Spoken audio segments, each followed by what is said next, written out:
Show started. Good evening, everyone in the hallway. Hello. Hello. Thank you. I want to thank everyone for coming out here to the first ever, and hopefully of many, Misfit Toys Alternative Comedy Showcases, dedicated to presenting something a little different for the New Brunswick comedy audience. We're going to combine some regular stand-up acts, some experimental, some musical stand-up acts for you tonight. And we think we're going to have a really good time. I want to thank you for coming out here and all supporting independent arts and independent comedy in the state of New Jersey. Thank you very much.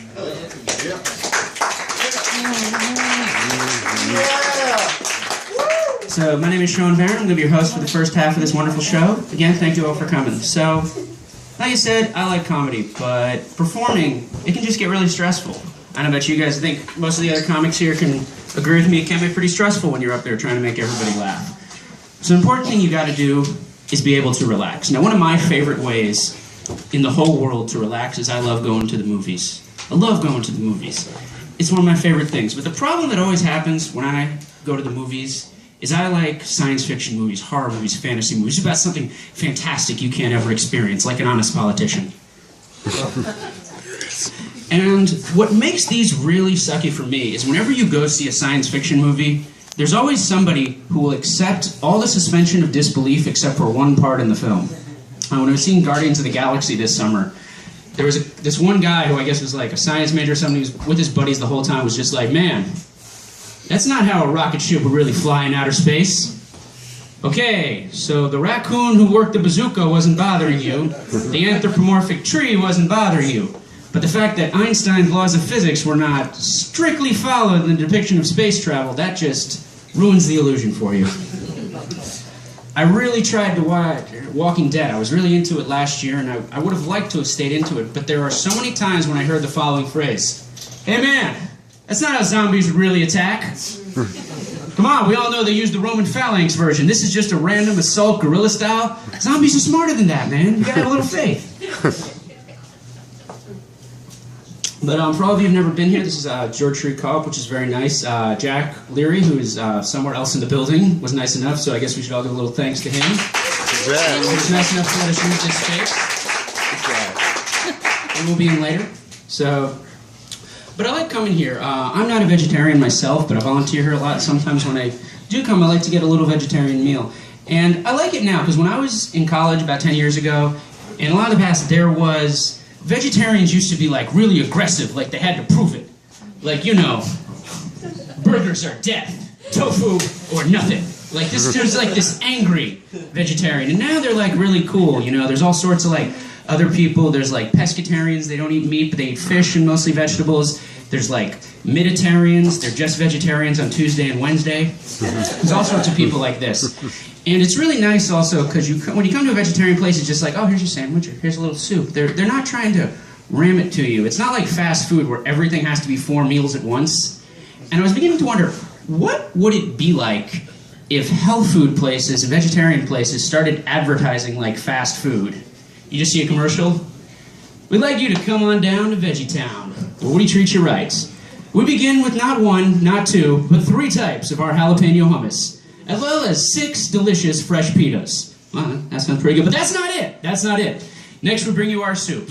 Not 1, not 2, not 3, but 4 gallons of our cheese, carrot, and onion soup. Fresh for you, unlimited access. We're good, man. But now they're not ready, because now we get our it-person vegetarian sandwich. Yes, combining both veggie burgers, seitan, avocado, cucumber, and several other things I can't think of right now, into one sandwich. Yes, come on down to VeggieTown. So I'm glad that we don't have it like that. I'm glad that, you know, you come to a place like this, and everybody's really relaxed, and everybody is enjoying themselves. Because like I said, people can get stressed out, and I have some friends you meet, they're stressed out because they always got like a really bad, you know, plan going on, and they never have a realistic goal. They always come up with some crazy idea how they're going to get ahead. I knew this one guy, Robert, and he always had a scheme. First time he comes up to me, you know, we're talking, he's like, "Hey, Shawn, I got to tell you, I got this great plan to make money." "Okay, what is it, Robert?" "You see, I'm going to steal a bunch of clothes that belong to a nun." I was like, "Hey, man, do what you got to do, but please don't make it a habit." Nun jokes. Yeah, nuns, I love them. You do too, you just can't admit it.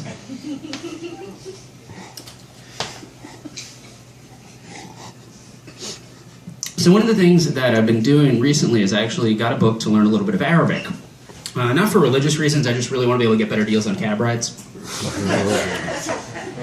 And one of the things that's really interesting when I studied Arabic is that you learn that the traditional greeting in a lot of the Arabic world is salam alaikum. And then someone goes back to you, alaikum salam, and this means may peace be upon you. Oh, may peace be upon you as well. And the word salam is how they often just greet each other in a lot of the Arabic and Muslim world. They're just like peace, peace, peace. It's like a way of saying hi. And I think combined this with the fact that the Arab world knew about hashish and marijuana about 4,000 years before anyone in Europe, and you realize that like the Arabs were like the original hippies. And I wonder if maybe our negative perceptions of people of the Middle East would be changed if whenever they're in a movie, instead of having like the abrasive like Iraqi or Persian accent, if they were like, you know, a Moroccan hippie. Like, salam, Aisha, salam, Mohammed. You know, I think we got to declare a jihad against negative energy.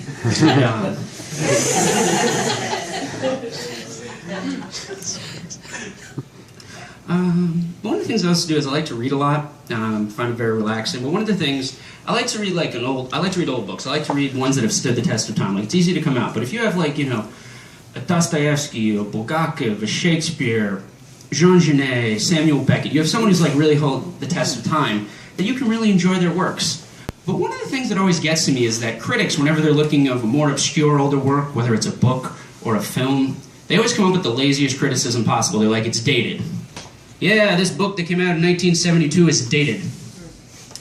It's just not, it just doesn't seem contemporary for our generation. I would think it'd be really weird if things weren't dated. It would be like, you know, you're reading the Bible, and then Jesus walked through the desert, and he was able to get all 12 apostles together since he had great Wi-Fi everywhere he went. You know, it's just like, you're reading Hamlet, and it's just the important scene in soliloquy with the skull where he's contemplating suicide. He's like, to be or not to be? I think I'll check Google. Okay. But yeah, I'm single, and you know, it's, yes, we're getting to that place. We're getting to the dating jokes. I'm a comedian. We're going to reach it eventually. So now we're here. So I'm single and dating again, and dating is something I've never really enjoyed. There's always people in relationships who like have this, I don't know, porno movie fantasy of what dating is like. And you know, it's like you just sit down in the bar, and of course, just a beautiful woman just approaches you automatically, and you know, oh, you want to buy me a drink? Why, I'd love to have sex with you at my mansion. It sounds a delightful thing.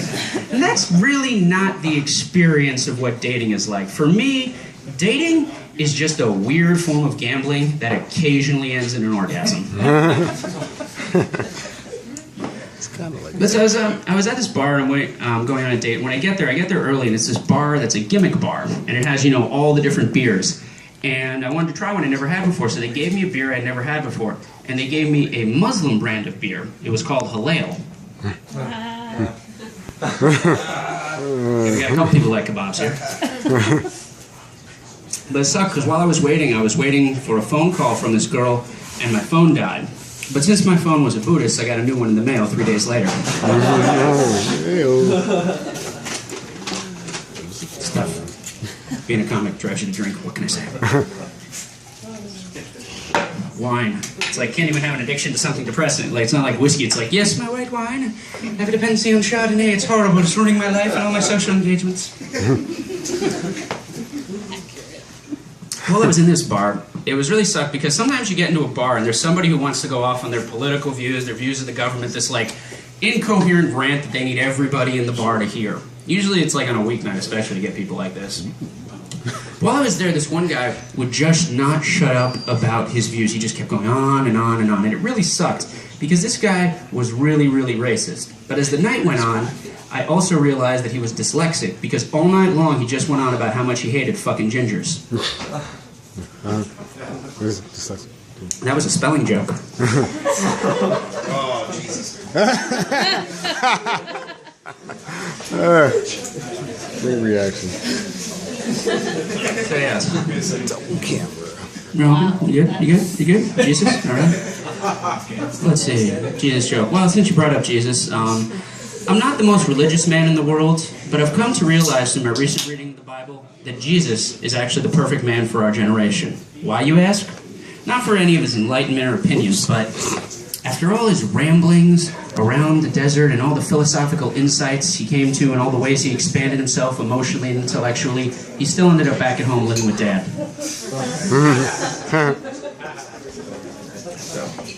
I like to read the news a lot. I was actually reading some stuff interesting in the paper the other day that right now, they recently put out an article where it's actually possible for only $2,000 if you buy an old storage container to convert it to a completely sustainable off-the-grid house.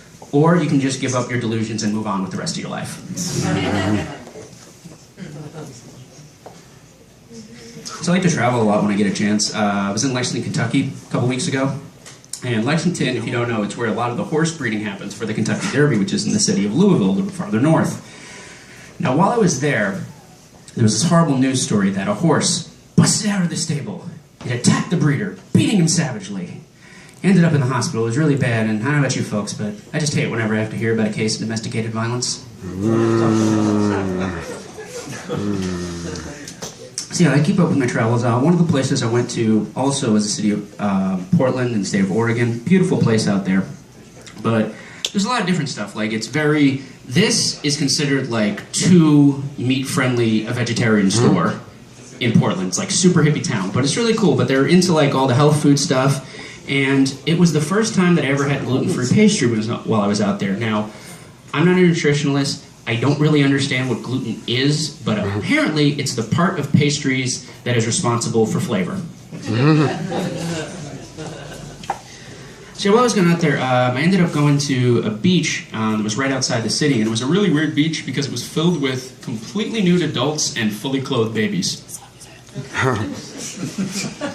So I was there, I was just at this weird beach. I said, okay, I'm just going to sit down, I'm just going to take a book out. I take out a book, and I got this book that I picked up when I was in the airport. And it's a really interesting book. It was a book all about psychic phenomena. It's called I Wrote What You're Thinking.